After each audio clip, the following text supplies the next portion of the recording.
রাজ্যসভার প্রার্থী হলেন কোয়েল মল্লিক। সোজা কথায় তৃণমূলে যোগ দিলেন কোয়েল মল্লিক। তোমাদের মনে হয় না টলিউড ইন্ডাস্ট্রির নাম চেঞ্জ করে রাজনীতি ইন্ডাস্ট্রি দিয়ে দেওয়া উচিত এবং রাজনীতির হয়ে সিনেমা বানানো উচিত? প্রত্যেকটা অভিনেতা অভিনেত্রী বাংলায় কেউ না কেউ, পপুলার বলো, প্রত্যেকে ভাই রাজনীতির সাথে যুক্ত।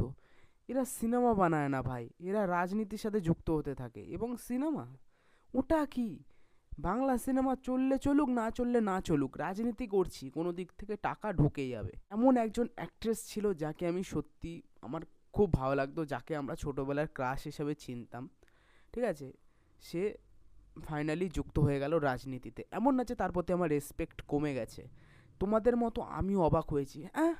প্রথমত আমি বিশ্বাস করতে চাই না এই সমাজটা, এখনকার সময়টা ভাই রিউমারের সময়। যে যা পারছে ভুলভাল খবর ছড়াচ্ছে, এআই দিয়ে ছবি বানাচ্ছে। এই যে কালকে ভূমিকম্প হলো, বেহালার পণ্যশ্রীতে রাস্তা ফেটে গেছে, এটা আমি বিশ্বাসই করতে চাইনি যতক্ষণ না একটা খবরের চ্যানেলে দিয়েছে।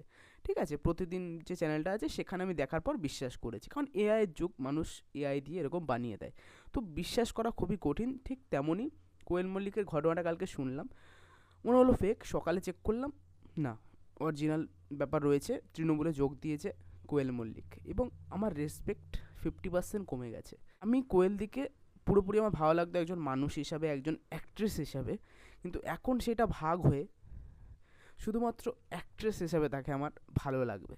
ঠিক আছে, দেব যখন রাজনীতিতে যুক্ত হয় তার ফ্যানরা দুদিকে বিভক্ত হয়ে যায়। তাকে যে সবাই ভালোবাসতো, এর থেকে অনেক বেশি ফ্যান ফলোয়িং ছিল দেবের। এখন মানুষ দেবকে দুরকমভাবে দেখে, একজন পলিটিশিয়ান, একজন তোমার অভিনেতা। ঠিক আছে, অভিনেতা হিসাবে দেবকে 100তে 100 নাম্বার, তার চেষ্টা, তার প্রতিভা, ঠিক আছে, সে যে বাংলা সিনেমাকে এগিয়ে নিয়ে যেতে চায়, সেদিক থেকে রেসপেক্ট আমাদের রয়েছে। তো তার সাথে সাথে সে একজন রাজনীতিবিদ। যখন মানুষ বিপদে থাকে, ঠিক আছে, যখন দেব সিনেমা করে বা অন্য কোথাও বাইরে বিদেশে ঘুরে বেড়ায়, তখন মানুষ তার কমেন্টে গিয়ে দেখবে কমেন্টটা কী করে। ঠিক আছে, মানুষ যখন বিপদে সে তখন ঘুরে বেড়ায়। ঠিক তেমনই কোয়েল দিয়েও রাজনীতিতে যুক্ত হলো। রেসপেক্ট যে থাকে না, বলে না রেসপেক্ট বাটন, সেটা 50% হয়ে গেল। আমি শুধু এখন কোয়েল দিকে আমার ভালো লাগবে অ্যাক্ট্রেস হিসাবে, পুরোপুরি মানুষ হিসাবে নয়। এমন না যে সে রাজনীতিতে ঢুকে খুব খারাপ কাজ করবে বা খুবই বাজে হয়ে যাবে, সে যুক্ত হতেই পারে, সেটা তার পার্সোনাল মতামত। কিন্তু থাকে না একটা জিনিস, রাজনীতি মানে আমরা যাকে দেখছি টলিউড ইন্ডাস্ট্রিতে, কেউ না কেউ, প্রত্যেক ফ্যামিলির যারা রয়েছে ইন্ডাস্ট্রিতে কাজ করে টলিউডে, প্রত্যেকজন পলিটিক্সের সাথে যুক্ত। আমি অবাক হব না কদিন পর যদি আমি শুনি প্রসেনজিৎ চ্যাটার্জি যুক্ত হয়েছেন, জিৎ যদি যুক্ত হয়ে যায়, আমি কোনো রকমভাবে অবাক হব না, কারণ তাদের তো একটা কেরিয়ার আছে। এই বাংলা সিনেমা করে, যেখানে বাংলা সিনেমা চলে না, 2-3 দিন ধরে নাকি হল বন্ধ, প্রিয়া বন্ধ, নবীনা বন্ধ, বাংলা সিনেমায় একটা দুটো করে লোক বসছে, সেই জায়গায় দাঁড়িয়ে এরম করা কোনো আশ্চর্যের ব্যাপার নয়। যত রাজনীতির সাথে যুক্ত হবে তত সুবিধা পাবো সিনেমার ক্ষেত্রে বা অন্য কোনো পার্সোনাল কেরিয়ারের ক্ষেত্রে, মেসির সাথে ফটো তোলার ক্ষেত্রে, বিভিন্ন ক্ষেত্রে আমরা সুবিধাটা পাবো। তো সবাই নিজের দিকটাই দেখবে না আজকাল। আজকে যদি তোমাকে বলা হতো তুমি হয়ে যাও রাজ্যসভার তোমার প্রার্থী, ঠিক আছে, তো তুমিও নিশ্চয়ই হয়ে যেতে, সেটাই ব্যাপার। কিন্তু এই যে রেসপেক্ট, যেটা, যে অ্যাক্ট্রেসটাকে আমরা রেসপেক্টের মানে চোখে দেখতাম, ঠিক আছে, এমনই একজন অ্যাক্ট্রেস ছিল এই সময় দাঁড়িয়ে যাকে ভাই সম্মান করতাম, ভালো লাগতো, সে হলো কোয়েল মল্লিক। শুভশ্রী গাঙ্গুলিকে আমার ভাই ভালো লাগে একজন অ্যাক্ট্রেস হিসেবে, ঠিক আছে, কিন্তু পুরোপুরি মানুষ হিসাবে আমি কোনোদিনও ভালোবাসতে পারিনি। সেই জায়গাটায় ছিল কোয়েল মল্লিক। কিন্তু রেসপেক্ট বাটন আবারও বলছি 50% কমে গেল ভাই। শোনার পর গভীর নিঃশ্বাস ফেললাম ভাই, সত্যি অবাক কাণ্ড ভাই। মানে ইমন চক্রবর্তীর খবর তো তোমরা সবাই শুনেছো, বঙ্গভূষণ পেয়েছে, মাকে ডেকে আনুন, শোনান, চটি চেটে পেয়েছেন। তিনি আবার ছেড়ে চলে গেছেন আমাদের, সরি, সোশ্যাল মিডিয়া থেকে ছুটে চলে গেছেন, কিন্তু চটি চাটা ছাড়তে পারেননি। তিনি বলেছেন তিনি আর সোশ্যাল মিডিয়াতে আসবেন না, তিনি উন্নয়নের পাঁচালী গিয়েছেন, তার জন্য বঙ্গভূষণ পেয়েছেন। আমাদের পরমব্রত বঙ্গভূষণ পেয়েছে চটি চেটে, সরি মানে তার প্রতিবাদ জন্য।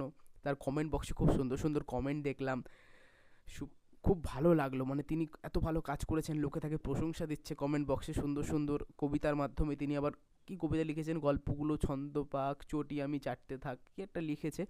তো যাই হোক, বঙ্গভূষণ পেয়েছেন, সবই রাজনীতির দয়া, আরও এগোতে থাকুক, ঠিক আছে। এবং যারা রাজনীতির মাধ্যমে নেই, যারা নিজের পরিশ্রমে খেটে চলছে, তারাও একদিন নিশ্চয়ই রাজনীতিতে যুক্ত হবে।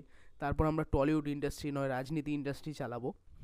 তো কোয়েল মল্লিক জয়েন হয়েছে, কদিন পর জিদ্দাও জয়েন হয়ে যাবে, সেটা বড় কথা না। কিন্তু সিনেমা, সিনেমা আমাদের সিনেমা নিয়ে কথা, সিনেমাটা আসুক ভালো। শুধু বড় বড় সিনেমা আনলে, বড় বড় এই সিনেমা আনছি ওই সিনেমা আনছি, কিন্তু যখন সিনেমা আসছে সেগুলো দেখতে পারা যায় না, জাস্ট চোখ থেকে রক্ত বেরিয়ে যায়। বলছি না আমি বেশি কিছু, কারণ বাংলা সিনেমার অবস্থা এমনিই খারাপ। কিছু কিছু ভালো সিনেমা আসছে যেগুলো হলও পায় না। নধরের ভেলা, ঋত্বিক চক্রবর্তীর, খুব প্রশংসিত হচ্ছে। এই ব্যাপার স্যাপার, মানে অবাক হলাম আমি কোয়েল মল্লিকের এইটা শুনে। ভালো কথা, কদিন আগে তোমার অভিষেক ব্যানার্জি গেছিল রঞ্জিত মল্লিকের কাছে উন্নয়নের পাঁচালী নিয়ে।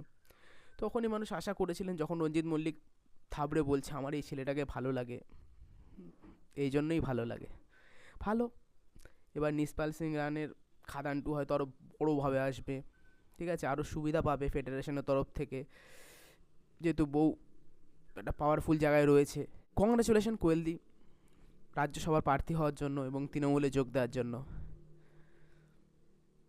এরপরে দেবদার সাথে একসাথে পার্লামেন্টে দেখা হবে, তখন প্রেম কি বুঝিনি হবে, রিমঝিমে ধারাতে হবে, আর পাগলু ডান্স হবে।